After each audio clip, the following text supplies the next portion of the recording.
Today we're going to be reading one of my favorite Thanksgiving stories, Thanksgiving at the Tappletons. It's by Eileen Spinelli and it's illustrated by Marianne Coca-Lafleur. Thanksgiving at the Tappletons was always a big day.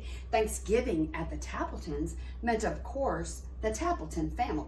Mr. Tappleton, Mrs. Tappleton, Jenny Tappleton, Kenny Tappleton, and grandmother and grandfather Tappleton, and Aunt Hedda and Uncle Fritz, and most certainly, and of course, the turkey and the trimmings. It was still dark when Mrs. Tappleton lit the oven and took the big turkey out of the refrigerator. Just then, someone knocked on the kitchen door. It was Mike the milkman. "Good morning, Mrs. Tappleton. I thought you might like some eggnog." As Mrs. Tappleton reached for the eggnog, the turkey slipped from under her arm. Now, on a warmer day, this might not have been a problem, but this was Thanksgiving Day, and it was quite cold, and the step was covered with ice. Before she or Mike could even think, the turkey had slithered out into the yard. "Get it!" shouted Mrs. Tappleton. Mike reached out, but the turkey skidded past him through the gate and out into the street. "Hurry!" screamed Mrs. Tappleton. "Stop that turkey!" The milkman chased the turkey.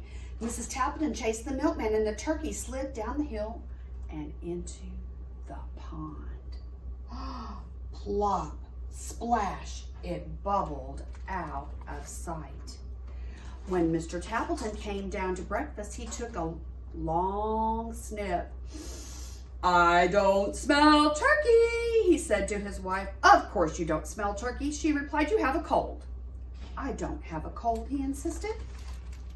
Mrs. Tappleton shook some pepper into the air, and her husband sneezed. "See, you do have a cold."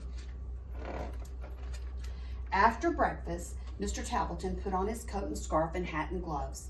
"I'm going to the bakery to buy our pies." Mrs. Tappleton handed him his boots. "Wear these," she said. "I know for a fact that it's quite slippery out today." Sim's Bakery was so crowded that the line reached out onto the sidewalk. Mr. Tappleton hated to wait in long lines, so he went to the diner for a cup of coffee. By the time he got back, the long line was gone, and so were the pies. No pumpkin, no mince, no rhubarb, nothing. Mr. Tappleton was afraid to go home with nothing. "2 boxes tied up with string, please," he said. Mrs. Sims stared at him. "You mean 2 empty boxes?" "That's right." "My, they feel light," remarked Mrs. Tappleton. "Certainly they're light," reported Mr. Tappleton. "Mrs. Sims prides herself on how light her pies are."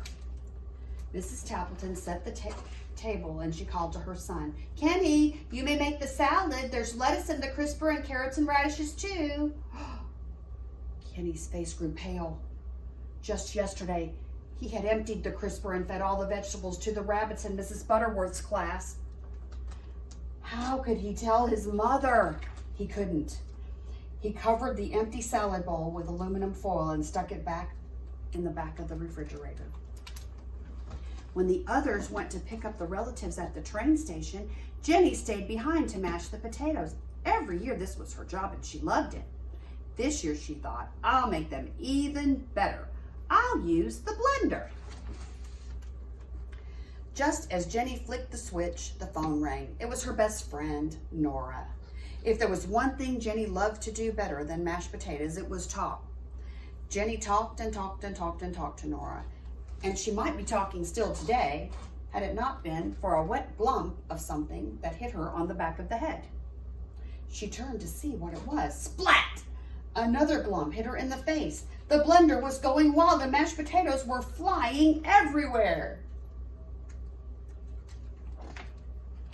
Without saying goodbye to Nora, Jenny hung up the phone, scrubbed her face, wiped the mashed potatoes from nearly everything in the kitchen, and she finished just as the others came back. Uncle Fritz patted his stomach. "I'm hungry," he said. Grandfather Tappleton laughed. I'm as hungry as an elephant. Everyone sat down at the table. It was a Tappleton tradition for Grandmother to say the Thanksgiving prayer. As soon as the turkey's ready, she smiled. I'm as hungry as 2 elephants, said Grandfather. Mr. Tappleton went to the oven. I'll carve the turkey now. He opened the oven door. The turkey's gone! Mr. Tappleton searched on the table, under the table, and in every kitchen cabinet. He looked into the sink and the broom closet. I can't find the turkey anywhere. Mrs. Tappleton took a deep breath, and she told them how their fine turkey had slipped out the door, down the steps, and across the yard, and through the gate, and down the street, and plop, splash, into the pond. So much for the turkey, said Uncle Fritz, and his stomach rumbled just a little louder. Never mind, said Aunt Hedda good-naturedly. We'll fill up on the trimmings. I'll get the salad, Jenny announced. Then Grandmother can say the prayer. Jenny set the bowl on the table and peeled off the aluminum foil, and everyone stared at the salad that was not there. I fed the rabbits at school, confessed Kenny. Uncle Fritz looked downright gloomy. So much for the salad. His stomach rumbled again. I'm as hungry as 3 elephants, sighed Grandfather. Kenny jumped up. We'll have Jenny's mashed potatoes. He brought the pot from the kitchen, and he lifted the lid. I'm sorry, I was on the phone, said Jenny meekly, and the blender went wild. So much for the potatoes, said Uncle Fritz, and his stomach rumbled even more. I'm as hungry as 4 elephants, said Grandfather. The pies, cried Mrs. Tappleton. I'll get the pies. I'll say grace as soon as the pies are cut, Grandmother said with a smile. Mrs. Tappleton brought the boxes and set them down and untied the string. You brought home 2 empty boxes? She glared at Mr. Tappleton, who covered his ears. 5 elephants, said Grandfather. The dining room was quiet. Everyone looked down at the table. Uncle Fritz muttered something, but it could not be heard above the rumble of his stomach. A tear rolled down Jenny's cheek. No Thanksgiving dinner, she sniffled. Nothing to say a prayer for, said Kenny. Grandmother smiled. Of course there's something. There's more to Thanksgiving than turkey and trimmings. And then Grandmother Tappleton asked everyone to bow their heads and to hold hands around the dining room table. And this is the Thanksgiving prayer, she said. Turkeys come and turkeys go, and trimmings can be lost, we know. But we're together, that's what matters, not what's served upon the platters. Amen.